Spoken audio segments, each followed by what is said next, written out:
Hello. Do you enjoy the Lovecraft mythos? Trick question. Of course you do. I bet you even know the name of his cat. Um, Why else would you be watching video essays on obscure games? The Lovecraft mythos is widely regarded as one of the greatest horror concepts of all time, and has led to countless books, movies, and of course, games. Mainly, the tabletop RPG Call of Cthulhu, better known as COC, which, if you're unfamiliar, is basically just Dungeons and Dragons with less heroics and more going insane. However, the game has the same problem that D&D does. You need to have friends in order to play.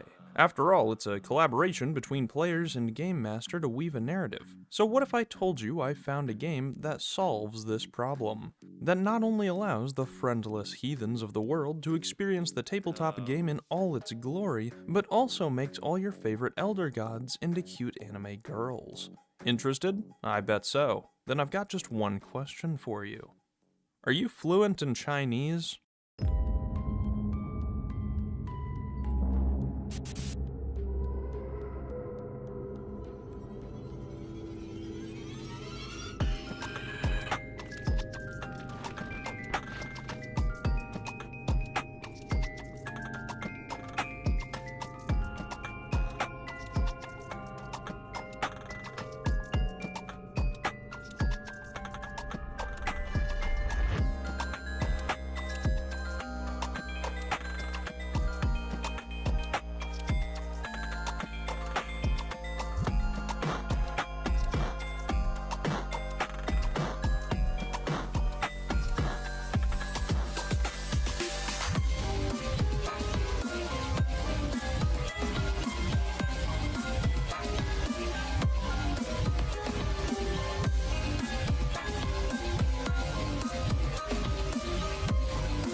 Depersonalization is a mystery RPG from a Chinese indie studio known as Meow Nature. Its goal is to create an experience similar to the tabletop version of Call of Cthulhu, except you don't need friends to play it with, and it's a little easier to visualize what's going on considering it's a video game, so it has graphics. While technically it's fully released, it's pretty early on in development and is being constantly updated.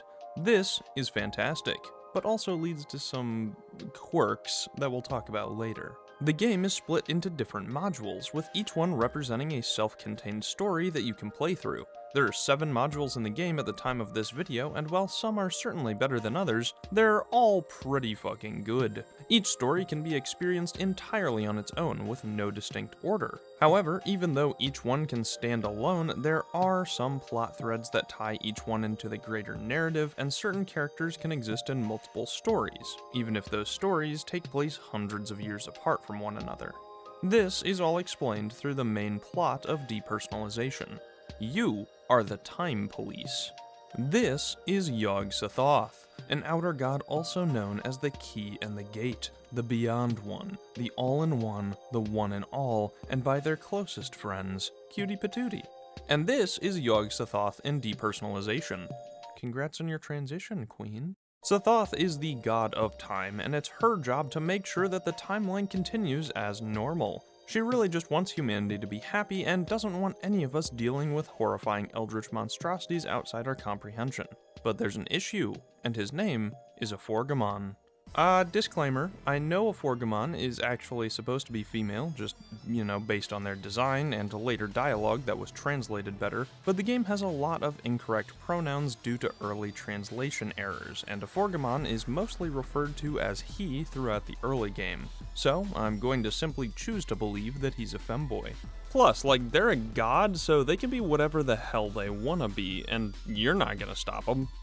And I'm certainly not gonna stop them. Maybe that's even canon, maybe they did that on purpose, man, I don't know.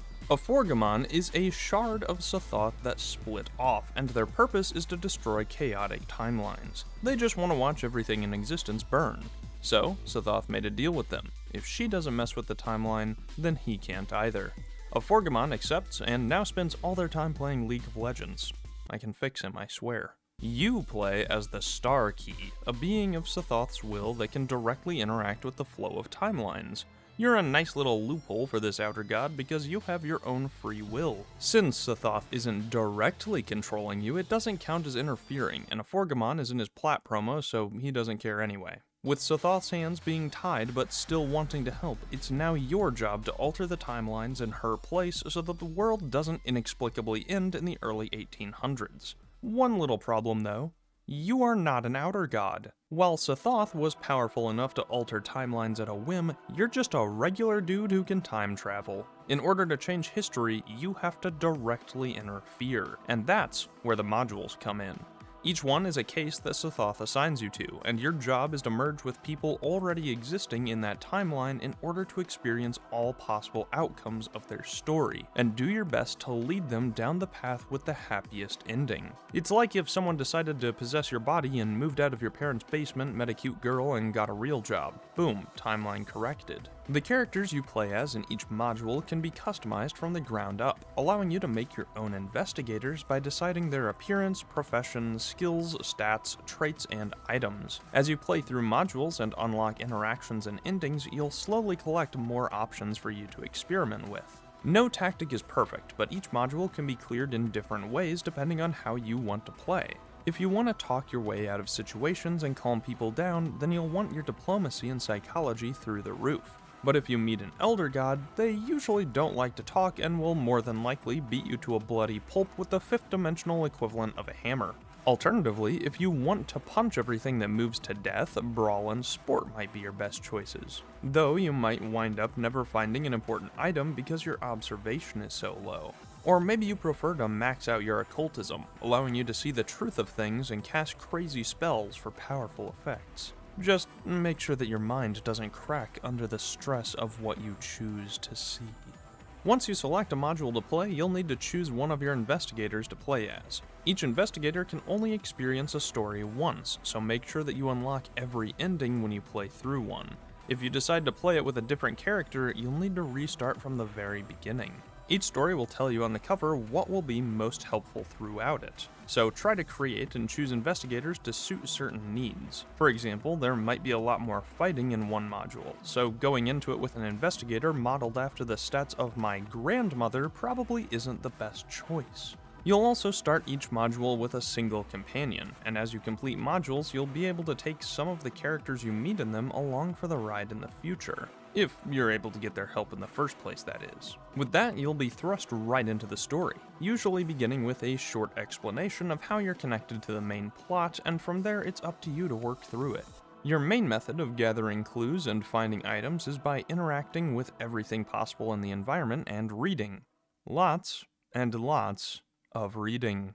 I do not like reading, but the mysteries hooked me in and the stories are written well enough that I loved every second of it. Just don't go into this game expecting Devil May Cry gameplay, okay? A few of the modules are almost entirely text-based, and those will have you making choices to investigate items by simply clicking a button to do so. But for the 2D modules where you can run around, you've got to find them yourself. Luckily, you can hold down the C key in order to take stock of everything interactable, which becomes incredibly helpful when the screen is just full of stuff. This shit looks like my bedroom, goddamn. But finding things isn't always easy. Even if you know it's there, most interactions with important people and items require a skill check of some sort. This is where those skills and traits come into play. Jumping over a chasm might require a sport check, or convincing someone to give you an item could make you use diplomacy. Just like in the tabletop version of Call of Cthulhu, these checks are made with dice. You roll 2d10, and if your result is lower than your skill related to that check, you'll succeed. Harder checks may require you to get under half your skill instead, and you can choose to reroll most checks by spending your investigator's luck.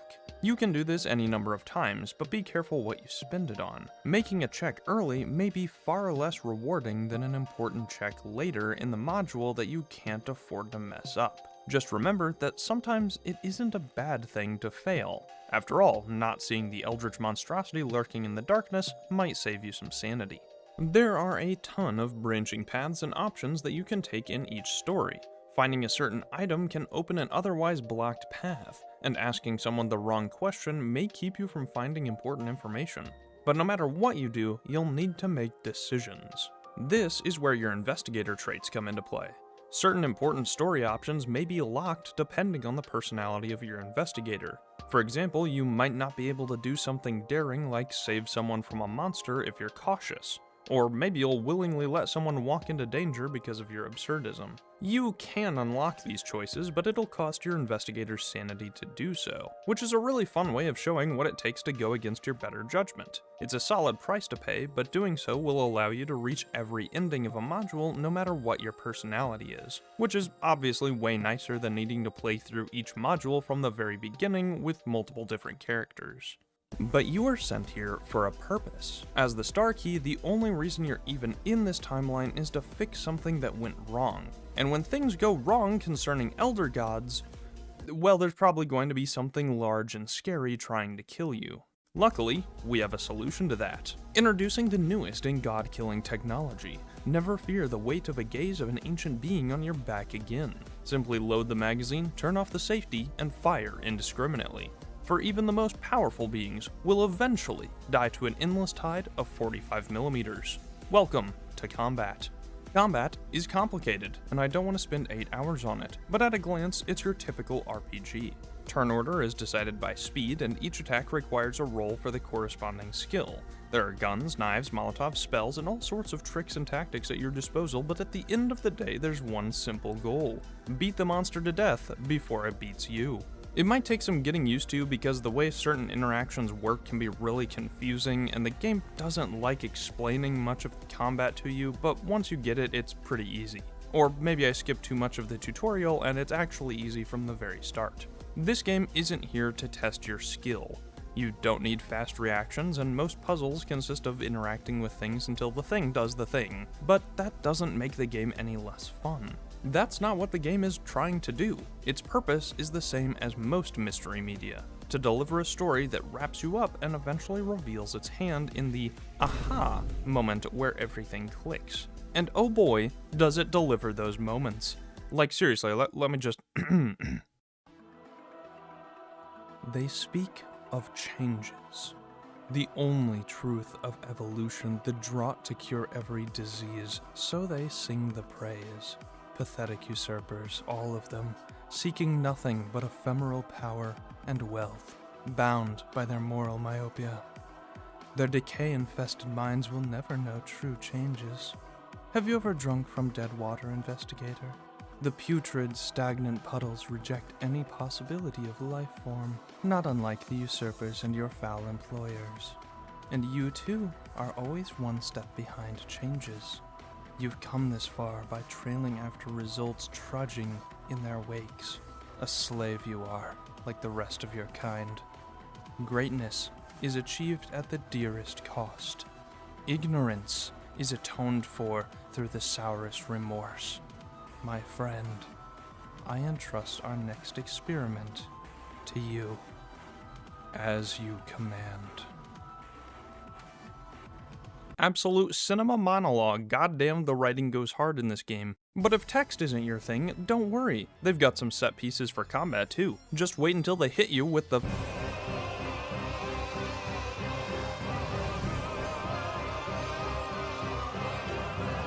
Yeah, that shit goes hard. Not every module is made equal, but I enjoyed almost all of them. Here's a quick rundown on each one just to see if any grab your interest, as well as my personal thoughts on them. All in one and one in all. This is the prologue and tutorial for the game, teaching you the basics for how the game works. It introduces you to the characters that will remain important throughout, and it's not bad, but it's more of something to get out of the way. Still interesting though, a 5 out of 10. Lies and Frauds, the story of a wealthy man trying everything he can to save his daughter from a horrible sickness, finally resorting to the help of a mysterious pastor. The prayers seem to be working. In fact, maybe they're working a little too well, which does nothing to explain why he has the bodies of over a dozen children in his basement. And also there's a hot murderous nun in this one, I like it a lot, 8 out of 10. Saladinit. An eccentric collector calls you and a bodyguard to his home to help investigate the disappearance of his wife, who was last seen a week ago entering her bedroom. But if he's concerned about his wife, why did it take him so long to call you? Why is he throwing a party to show off his collection of ancient artifacts? And most importantly, why does it feel like you're being hunted? This one is pretty cool, but not my favorite. 6 out of 10. Welcome to Tonson Town. After falling asleep on a train in the middle of your travels, you experience a wild dream. You see a town that disappeared years ago, full of people working to escape. Deadly monsters roam the street, and those who stay out at night are never seen again. Within the center of it all, a young girl sits alone and paints. You may know that you're dreaming, but why does it all feel so real? And more importantly, why can't you wake up? This one is pretty solid and I like the gameplay, but the story lost me around the middle. It's 7 out of 10. Moonshade Monolith, a text-based module set in the near future where a distress call from the Grey Matter research site prompts your team to investigate what happened. Why did the distress call stop so suddenly? Why hasn't anyone seen the researchers within since then? And why is your team the only one sent to investigate, especially when you only have 5 people? This one actually rules. I didn't expect to like the text-based gameplay this much, but it became one of my favorites, 8 out of 10. Far Hope Park, another text-based module and my least favorite in the whole game. The story doesn't have much besides a creepy haunted park, there are no recognizable characters, and it takes way too long to complete. It's the only module that I don't really like, 3 out of 10. And finally, the last module in this game as of the release of this video and only very recently translated to English, Cursenday's Black Carnival. This is by far the largest and most complex story a module has told, and they knocked it out of the park. It's a murder mystery, and with 5 suspects and an unidentified victim, you may already be in over your head.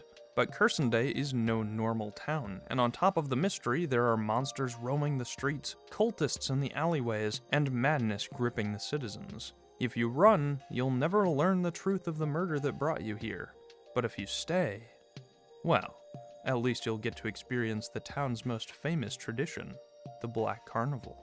An unironic 10 out of 10, this module is the best in the game, and I cannot wait to see where they go from here. It is so good. Not to mention, outside of those 7, there's in-game support for creating your own custom modules. So if you like the sound of creating your own cock campaign, you can share it with the world. I haven't tried any workshop modules yet because, well, I don't speak Chinese. My apologies to the glorious CCP, I promise to do better in the future. But if anyone out there decides to make one for all us English speakers, I'd love to see more. You can clearly tell from Cursenday that the team is getting better at everything they do, including the assets. This game looks and sounds great, and it'll keep getting better. The pixel art is absolutely beautiful, with every character portrait stylized and displaying an attitude and emotion. The investigator portraits make me feel a certain kind of way, you know?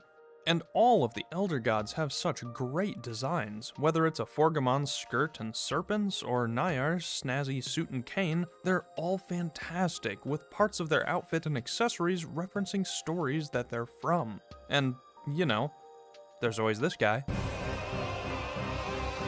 All the art feels clean, and even in environments where there are objects everywhere, it never feels overwhelming or packed. Most maps consist of dark colors as well, leading to some absolutely fantastic palettes. It's a true feast for the eyes. And the music tracks absolutely rule. There isn't a ton of variety in most of the modules because a lot of them came out around the same time, but that doesn't make the tracks bad at all. Intense parts switch to a low and intense track while exploring stays light and almost inquisitive. And the battle music rules, an electronic mix of pure excitement, thumping along as uncanny notes hold over the top. As I said, most of the tracks are repurposed throughout the game, which can start to get old after a while, even if they're pretty good. But in Cursenday's Black Carnival, we got a ton of new tracks, which are all easily up to the standard of the others. If Meow Nature keeps putting out huge modules like this one, my hope is that the awesome music library of this game will slowly expand. Kind of like a pyrocynical commission. Overall, Depersonalization is an absolutely fantastic game, a near-perfect recreation of the cock tabletop RPG that changes just enough to make itself unique and enjoyable as a video game. It looks and sounds great, the stories pull you in and keep you guessing, the combat is as deep as you want it to be, the character creation is expansive, and most importantly, the Elder Gods are anime girls. You can pick it up on Steam for $20, which is more than worth it, and if you're somehow still not sold after listening to me slobber all over this game the whole video, you can download the demo and see how you like it. This is one of those games that I'm gonna keep playing for a while, waiting for the next update to come out and then experiencing that module. I'm super excited to see where it goes from here, and I hope that the rest of you get to experience that alongside me. Thank you everyone so much for watching, and as always, I'll see you soon.